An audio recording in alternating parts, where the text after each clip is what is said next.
Okay, back again from where we ended. It's Programmers Life once again. Please don't forget to subscribe to my YouTube channel, Programmers Life. Accept notifications so that you can always be notified of any new episodes that keep dropping. So we were talking about a break as a statement or an operator that allows a premature ending of a loop before its completion of a normal execution. Then I gave you a scenario.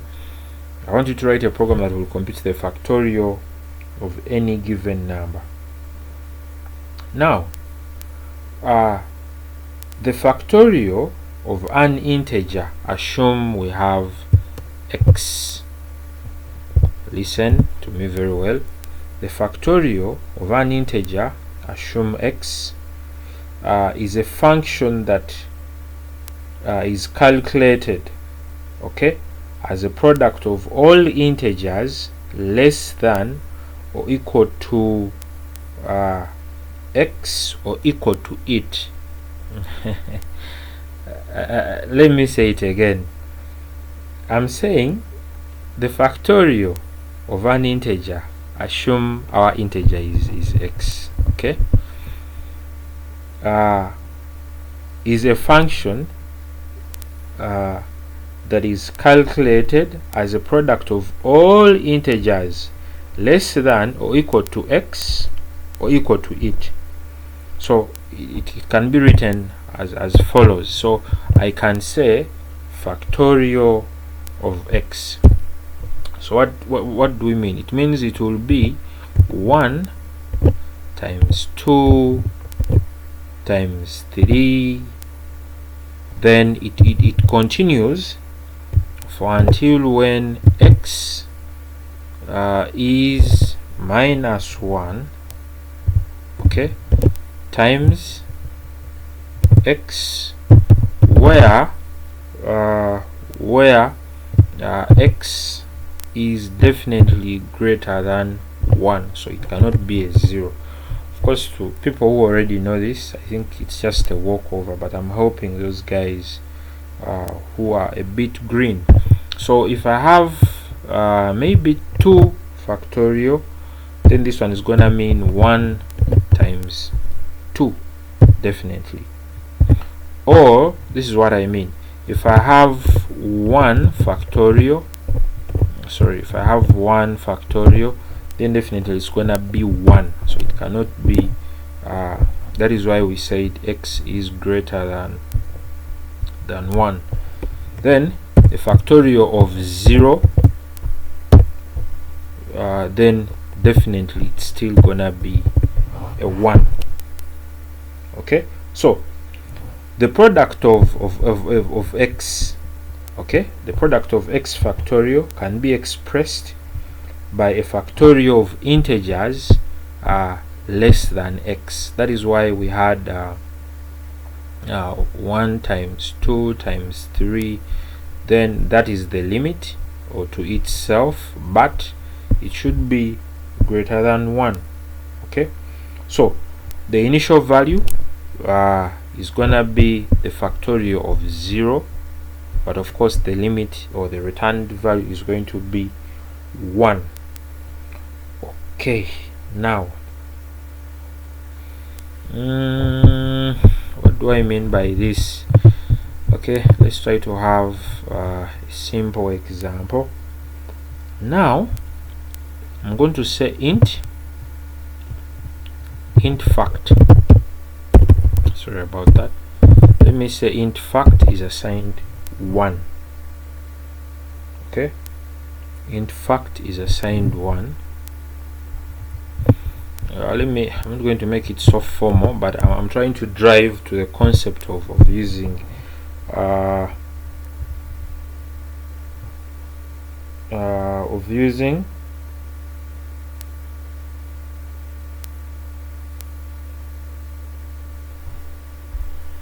break.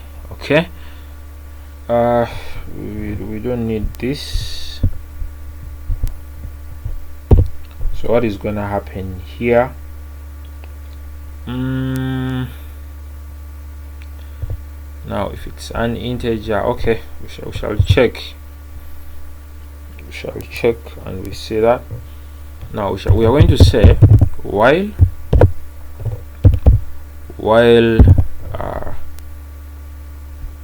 true. So I'm going to explain that. Then inside I'll say if okay,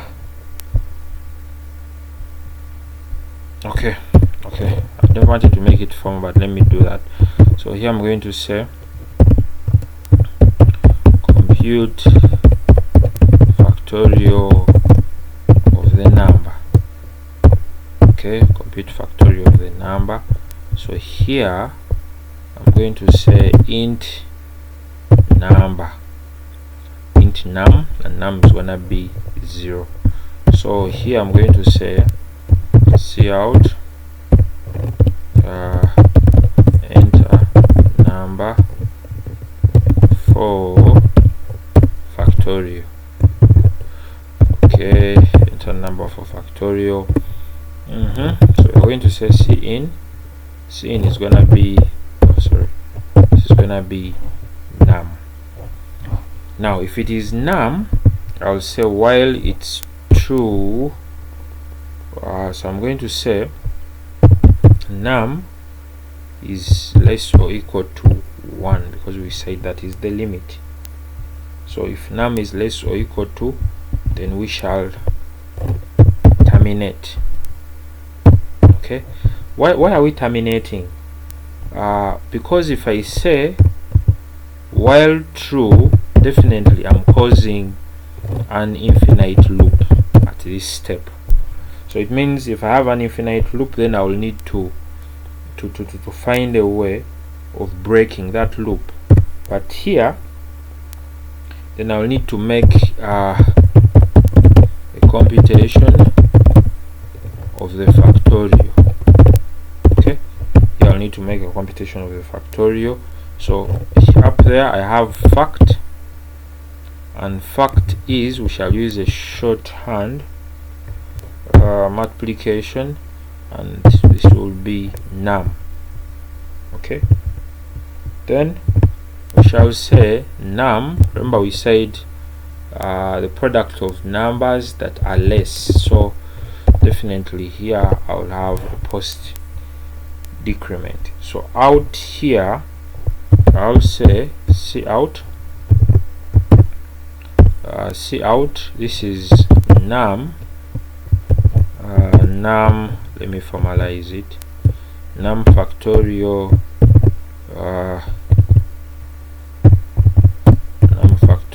is fact. Okay, num factorial is fact. Now let's make things a bit clear. Let's have a testing value here. Where is factorial?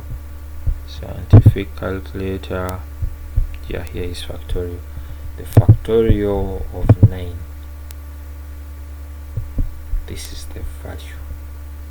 So if that is the value, let's go and check. So Control A, Control V, then we shall say run. So enter number for factorial. We have 9 362880880. Perfect. Wow. So this is what I did. While it's true, we are checking for this. Okay, so this was gonna be an infinite loop if at all we never had a break. So now what is happening exactly? We are constructing an endless loop. Okay, we are constructing an endless while loop using the true as a condition for the loop. Then we are using the break, okay, in order to terminate the loop when num reaches a value less than or equal to 1. Otherwise, we multiply the current result by num and we reduce num with 1 unit. I don't know if you guys are picking that. This is what I mean. Practically, in the first iteration of the loop, the variable fact has a value num. Okay, the variable fact has a value num. Okay, then in the second, that is where we enter into num again being multiplied by num minus 1, because we have a post decrement. Okay, we have a post decrement at that level, so it becomes a continuous execution, and definitely you are going to get what you need in that case. Guys, are we together? Now, another assignment for today, try to look for what we call a do-while loop. Okay, do-while loop is a sister or a brother to the while loop, so try to look out for that possibility so that it really makes sense to you. Now, another very interesting loop is the one that we call the for loop. Now guys, where we are, you know, they say the higher you go, the cooler it becomes, but in programming, the higher you go, the better you should become, but things also get to tighten a little bit. So we are under flow control, so it means that if someone does not really understand this section, then your programming logic is going to be poor. Then how to come up with complex programs is also going to be a little bit hard. So that is why we are trying to go through these basics to know, when do I need what? When do I need a while loop? When do I need an if statement? When do I need a do while? When do I need to break? So here we have used the break statement to terminate a loop, but if you remember, we had an interaction with the switch statement where we also had a break. The reason as to why we had a break here is because we were telling the compiler or the program in execution that the moment you get what we want, please don't continue. So a termination, there is a premature end of an execution. So that is how a break is really so important. It's known as an operator. At the same time, it is seen as a control statement. So I'm saying we have another kind of a loop which is called a for loop. Now for loops are slightly more complicated than a while and a do while. I'll say it again. A for loop is slightly complicated than a while and a do while loop. Then another thing that you need to know about a for loop, we use for loops in cases whereby we know exactly the number of times an execution has to take place. Listen to this very well. Another important aspect you need to know about a for loop is that for loops are used in cases whereby you know the exact number of times you need an execution to take place. Okay, now for that case, for any for loop, this is going to be the syntax. For any for loop, this is gonna be the syntax. The first part, making it more clear, the first part is initialize. The second part is the condition. Guys, even if you go to China, it's the same language, it's the same concept. Just master the rules and enjoy. Then lastly, we have an update code when condition is true.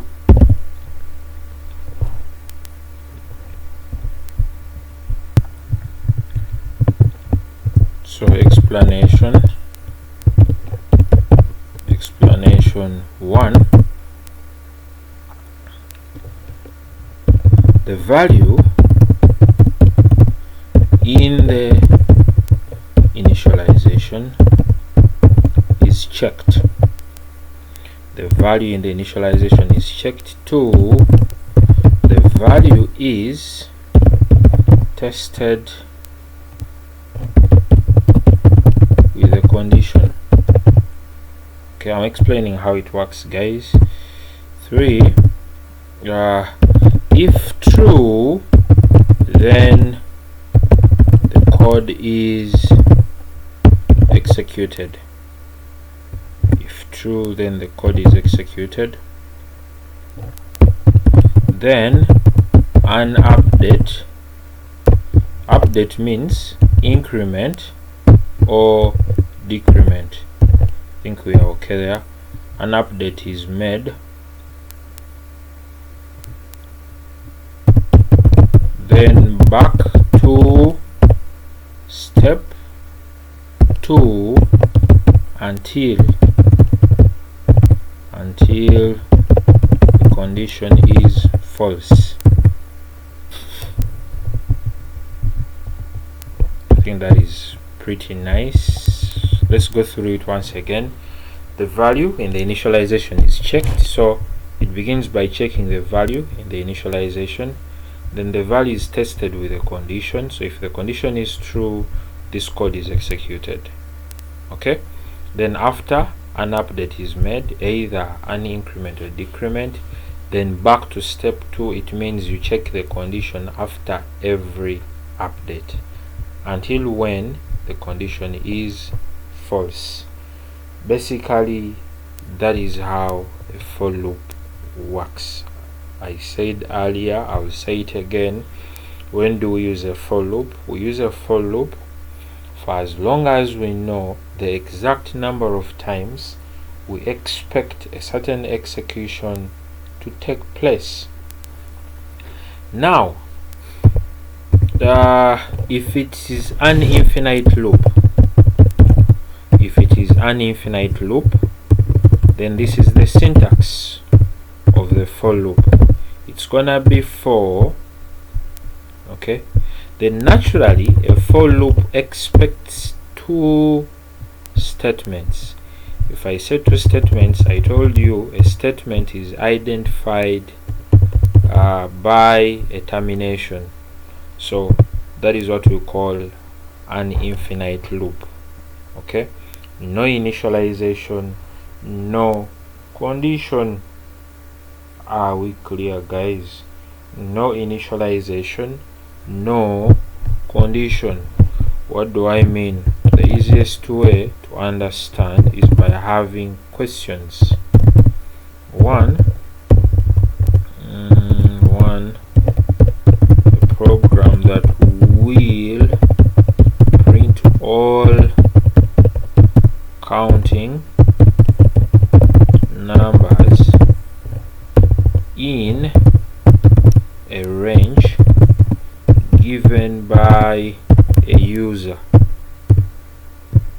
Okay, counting numbers in a range given by the user. Okay, then it computes the sum and average of all numbers in that range. Wow. Okay, then it computes all the numbers, I mean the sum and average of all numbers in that range. As usual, we can only learn programming by programming. So we have a scenario, and this scenario is attached to a for loop. So what are we going to do? Definitely we are going to do that. Now if someone says a range, and it is provided by a user, it means that a range should have a stop and an end. So we shall say, it should have a start and an end. So we shall have a variable called start, and we shall have a variable called stop, and they are all initialized to 0. So we can have an opening statement, counting numbers as long as it makes sense to you, no problem. So enter start value. Okay, enter start value. So I don't need this because I'll need my start value to be on the same line. So start value, this is gonna be start. Okay, copy and paste is a design error, so I'll do the same here. Then I'll say enter end value. So up there I have start and I'm gonna have stop. So what is going to happen? Okay, I don't need this, but remember, it says it prints the numbers.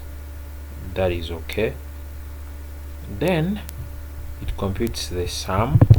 So I'll come here and have sum again as a variable. Then it computes average. Average, this time around, average, of course, it's rare that you'll get an average without decimal places. So that is why I'll split it from the integers and I will declare it as a float. I'll initialize it to 0.0. Okay, now remember, we are using a for loop. So we shall say for what? For I is initialized to start. There is no harm in declaring I from outside here.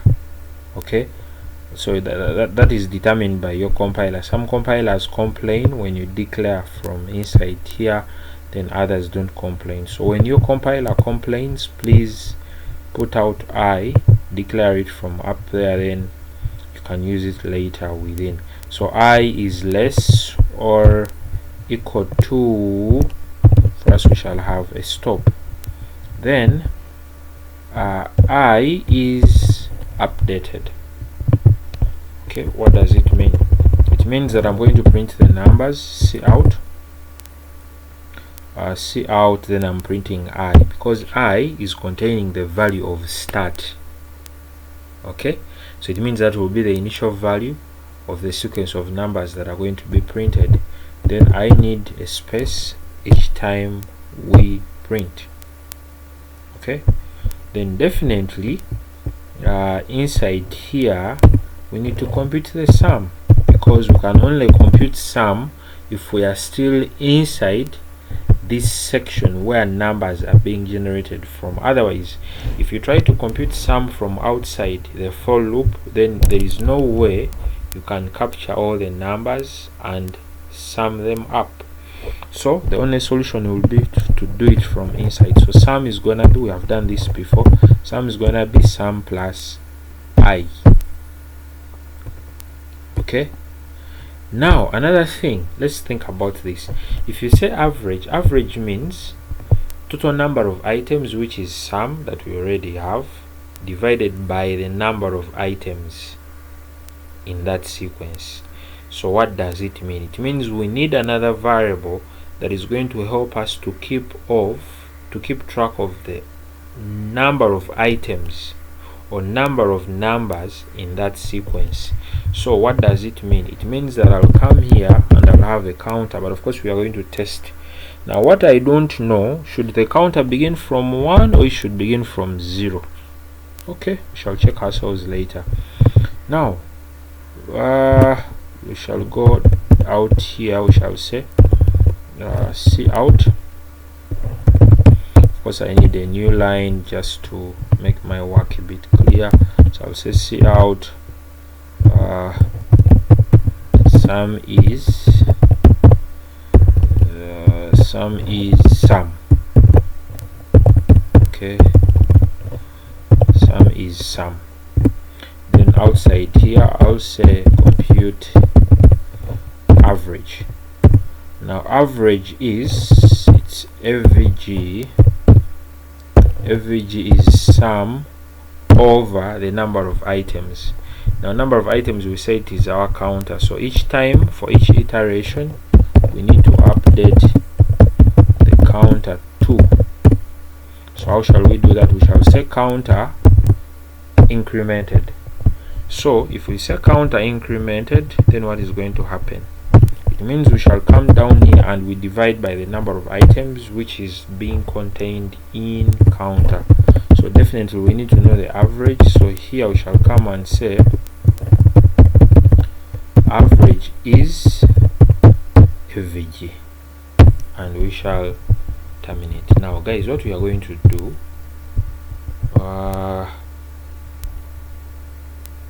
let's have our own start and end. Okay, let's have our own start and end. Let's sample it from here. Let's have a manual workout. Start is going to be 1 and end is 3. So it is 1, 2, 3. Not so. So 1 plus 2, that is 3, plus 3, that is 6. So 6 divided by 3, that is automatic. Now what if we ended with 4? So 1 plus 2, that is 3, 3 plus 3, that is 6, 6 plus 4, that is 10. What if we ended at 5? Then that is 15.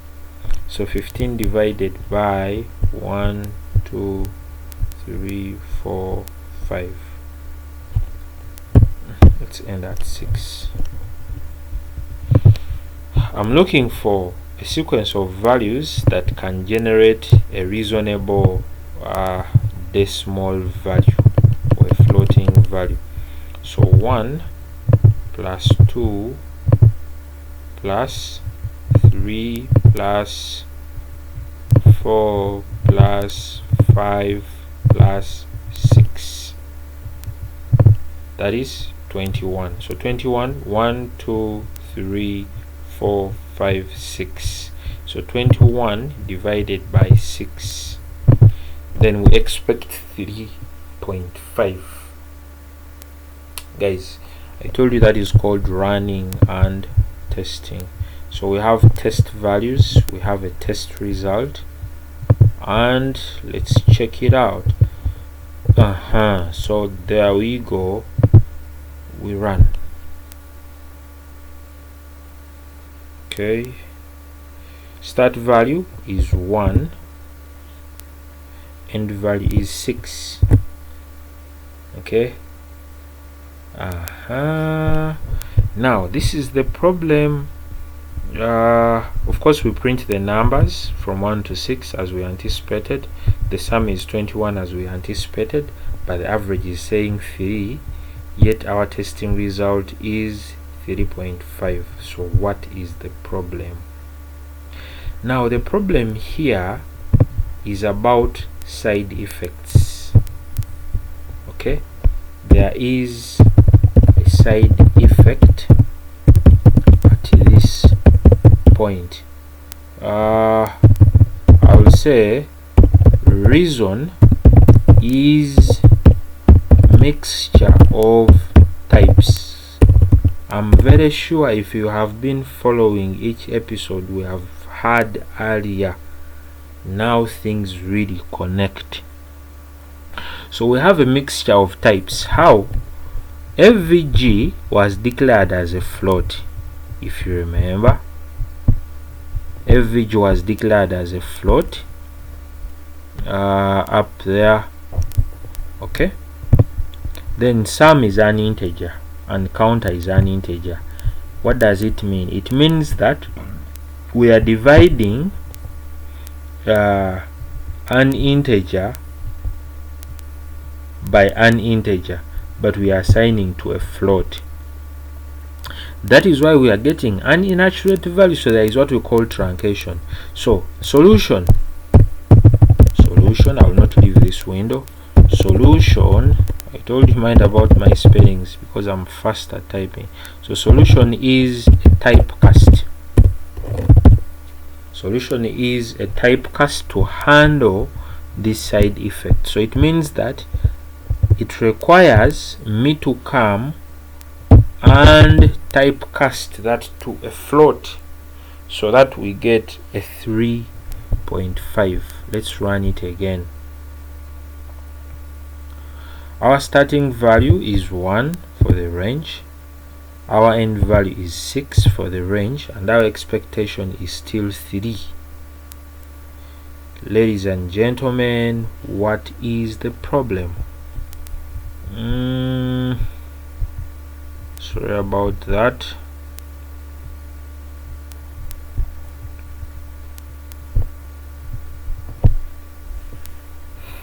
Okay, I think we trying out in the range of 1 to 5. I think we have an accurate answer. Once again, trying out from 1 to 9. We have 4.5. So hopefully that is really perfect.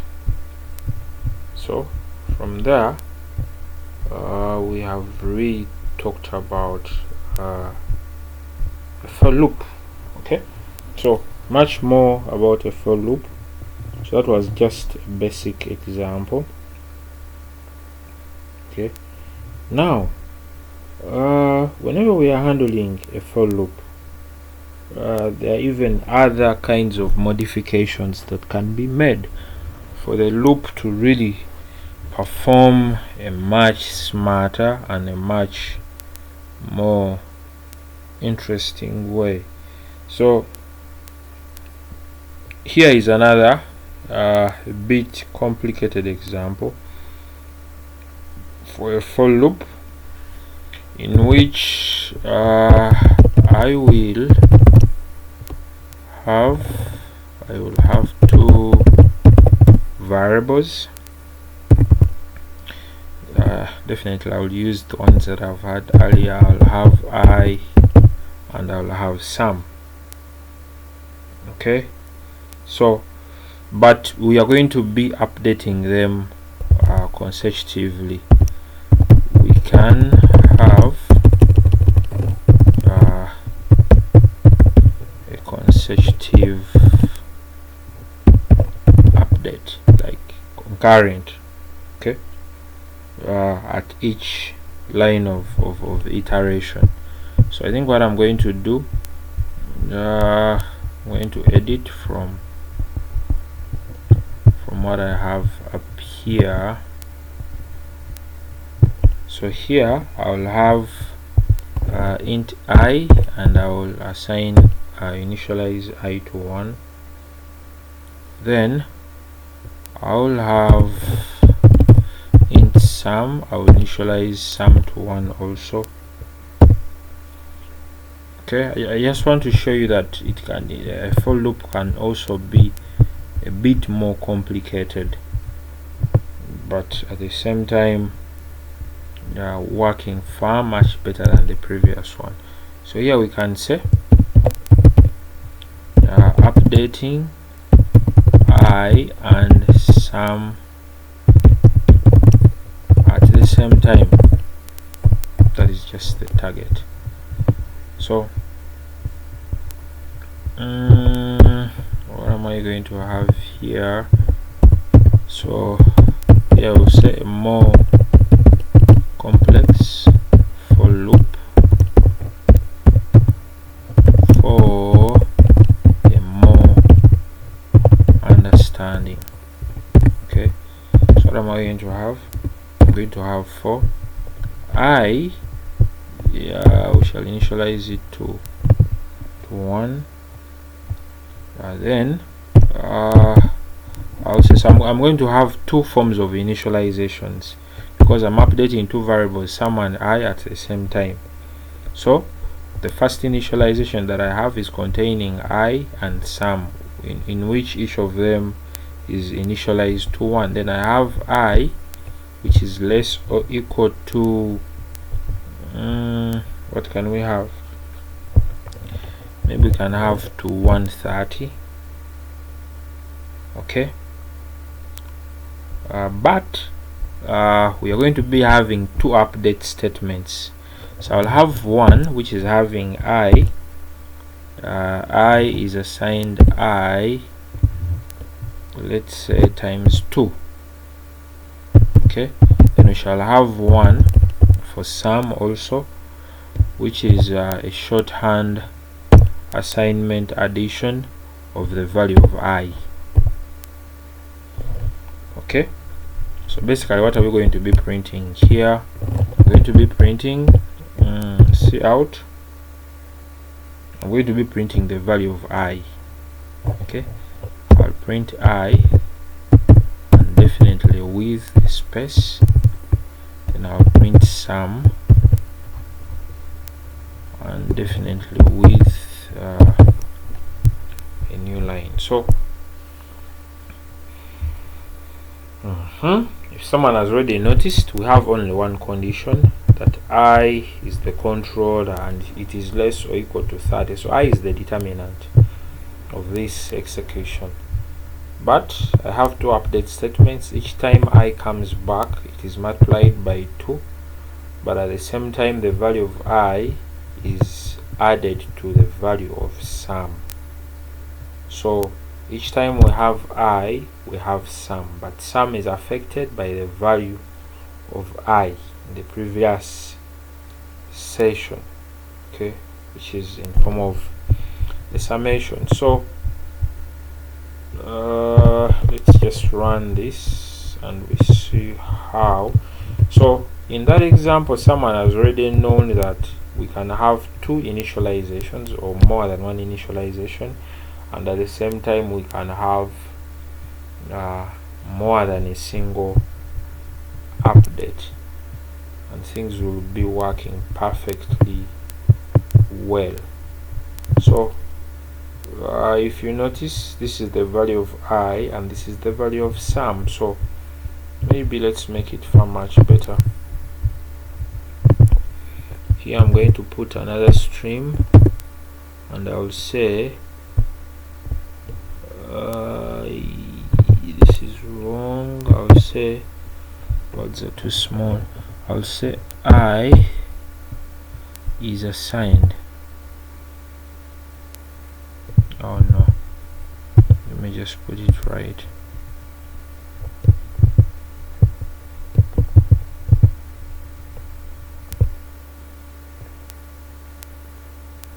Okay, you already have the value of I, so I'll come here and say I is assigned.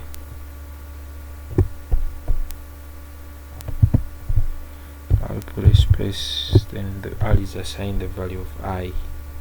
Then the same thing applies here. I'll say Sam is assigned the value of Sam. That is far much clear. Okay. Yep. So yeah, definitely this is what I wanted. So when I is 1, Sam is 1 for initial starters, because we said 1 1. So when I is 2, okay, because I is 1, so 1 times 2, that is 2.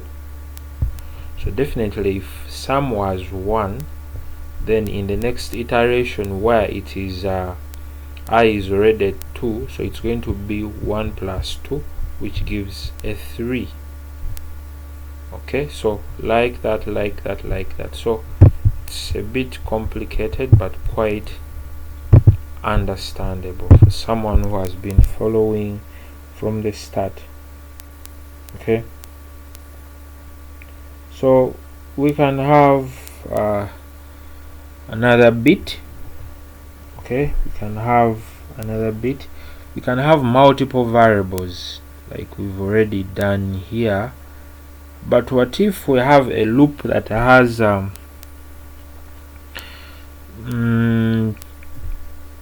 Okay, this one had two conditions already. No, we had only one condition, okay, which was there. So we can have as many ways of handling things as possible. The whole concept is about someone knowing how something is being done. So definitely that was about a for loop. Okay,